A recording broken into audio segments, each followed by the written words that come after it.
Welcome back. I'm so happy to see you today. We're going to cook up a little steak hash. Perfect timing. We had a great Valentine. I hope you did too. We had steak frites for dinner and it was so wonderful. But I have some steak left over. And nothing is better than to have steak hash for brunch or lunch or even an evening meal. Now it doesn't have to be steak.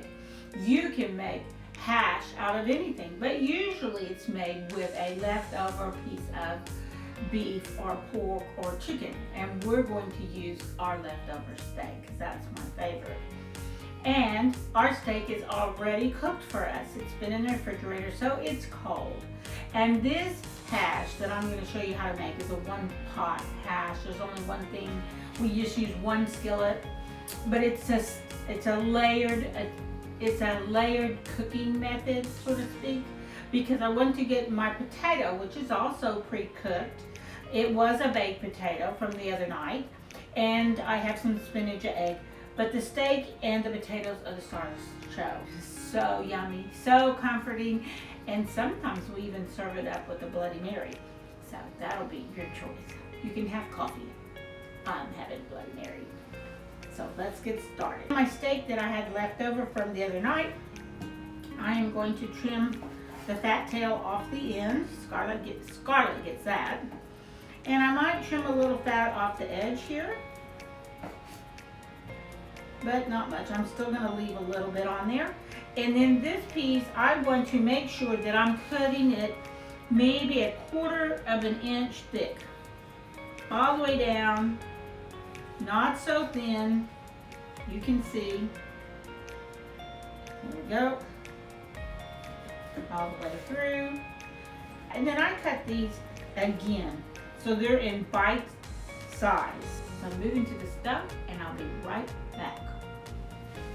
Okay, see how our oil is bubbling here around the potato? I know my oil is very hot. So I am going to drop these potatoes in right into that oil, and then I'm going to slide them all around so they make contact with the skillet. Now this titanium teapot, they are not a sponsor, but I do like this product, and it will brown. There are some Teflon skillets that you can put them in there, and they don't brown properly. They don't have the heat to brown. And this one, I also have the high heat olive oil in it. So we are cooking in olive oil, which I love. It's my favorite, so I'm always have the olive oil ready to go. So these will take a few minutes to turn brown. And if I can get one side brown, then we're good. We'll toss them. If you want to take the time and turn each and every one, you can, so they're all brown, but I'm just going to toss them.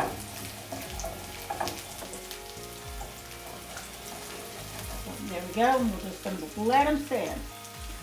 I am going to go ahead and salt them a little bit with my pink Himalayan sea salt. That's what I got in my grinder. Put that up there. And our steak has the steak butter on it, which has the butter, the salt, the pepper. It has the onion, and it has, shallot and garlic in it. So it's highly seasoned. You can add more. I will add the black pepper at the end, so we'll keep an eye on that and see how it goes. So we're just going to let this go for a minute. You can add chili flakes to it if you want to add a little heat. And on this teapot, I do try to use my wooden, okay, there we go. See how it's nice and crispy now? That's what we're looking for. That one's not quite there yet, so we'll let it go for a few more minutes. Put some hot oil on them, and that helps them cook up and get crispy. There we go. What was that, about 3 minutes? Now this one, like, if you really want them crispy on both sides, you can take the time to turn them all, but I'm just going to toss them around a little bit. I'm going to turn my flame down just a little bit. There we go. Now I'm going to go ahead and throw in my onions, and they're going to fry fast. And that's what we want. We want them like grilled onions. So they're nice and grilled.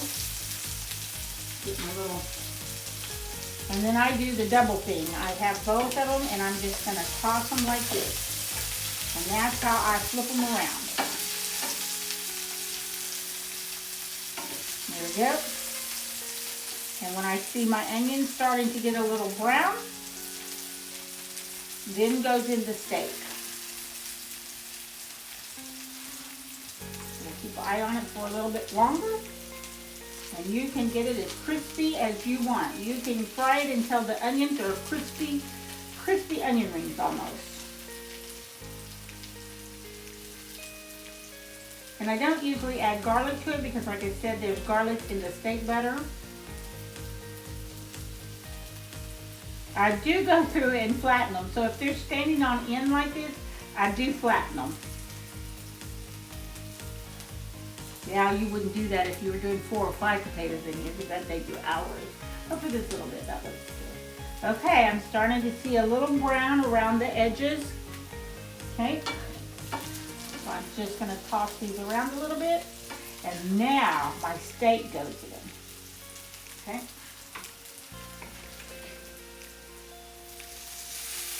And we want it to be flat against the skillet and they're all separated. So this side, one side gets nice and crispy and then the other side stays nice and pink. We don't want to lose that, all of that rareness. But we do want it heated through. Ah, looks so good. Already looking yummy.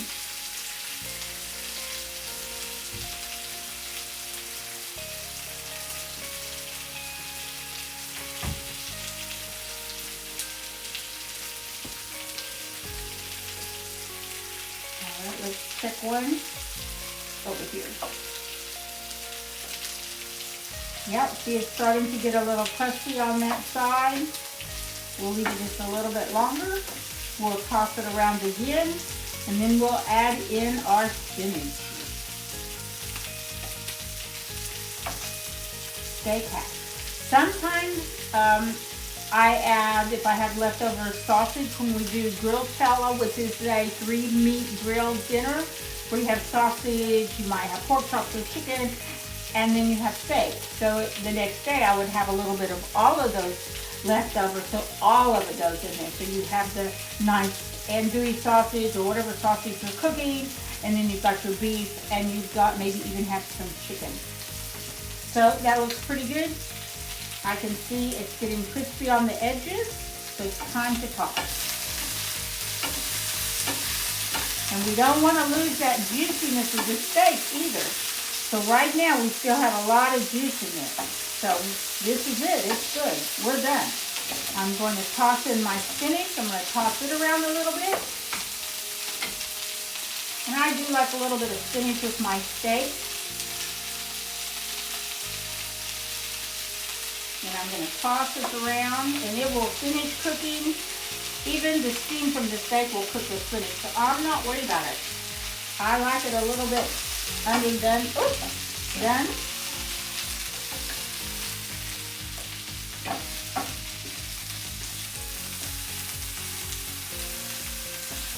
And there we go. I'm going to turn my flame way down. So my skillet can, actually I'm going to turn it off so my skillet can cool a minute before I cook my eggs.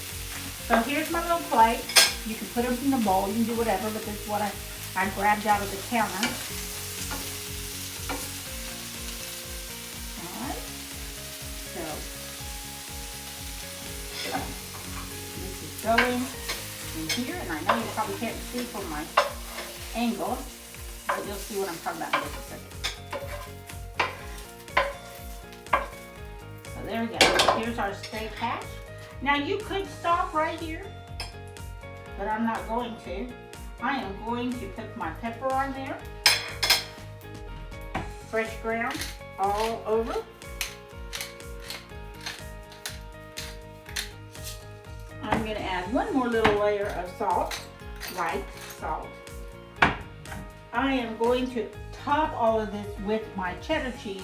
You can use any kind of cheese you want. Blue cheese is wonderful, Gruyere, but I always seem to gravitate right into the cheddar. There we go. Lots and lots of cheddar. Okay. Yeah, I only got that much left. I might as well toss it on there too. Okay, that's done. Now we're going to fry up our egg. I got my skillet, it's still pretty hot. I think I might add just a tad of my olive oil right in the middle. I'm going to drop my egg. And then we're going to have a trick with this egg. Now, you can do sunny side up. You can do over medium. You can do a basted egg. However you want to do it. I'm going to let that sit for a minute. Look how mine all spread out. Get my white back up here where it needs to be. One of the things I like to do, because I like an over medium egg, is I like to split it like this so the whites can spread out and they're thinner, and then when I flip them they cook, and then my white is done but my yolk will still be soft. Turn my burner back on.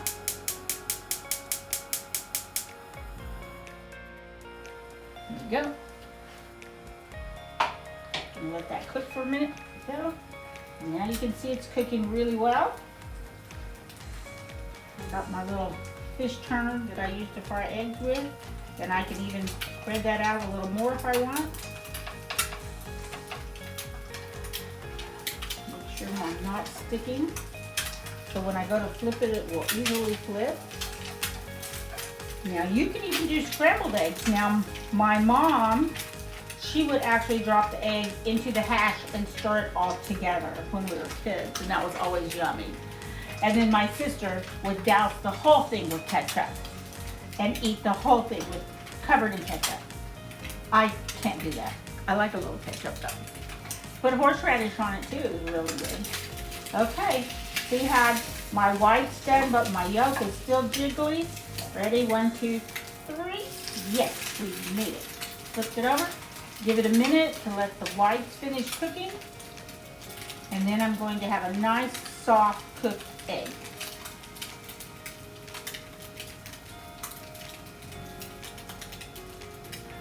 It will continue to cook, so I don't want to leave it too long. I think that's good. It feels done. I'm going to take this out, and it goes right on top. There we go. Now I am going to salt and pepper my egg. I'm going to add the black pepper. And then we're going to go back over here. Here we go. Wonderful. Doesn't that look so yummy? One more touch. I have to have Tabasco on mine. You can put ketchup if you want, but I want some Tabasco all across the top of my egg. Now, most important is how we cut this. All right? We don't need to cut our steak, but it's already in chunks. But I want to cut my eggs so the yolk comes out and mixes and makes everything creamy. So I always cut it all up before I eat it. Look at that yumminess. Now that is steak hash. Now who could go wrong with that? And I just built it all over, so I don't care because I'm fixing to take me a big old bite. There we go. I'm gonna get me some. There's some egg and a potato.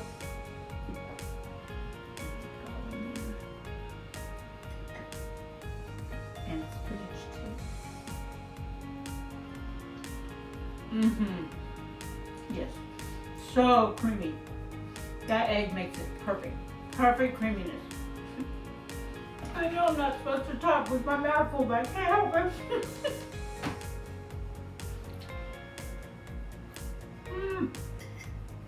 Okay.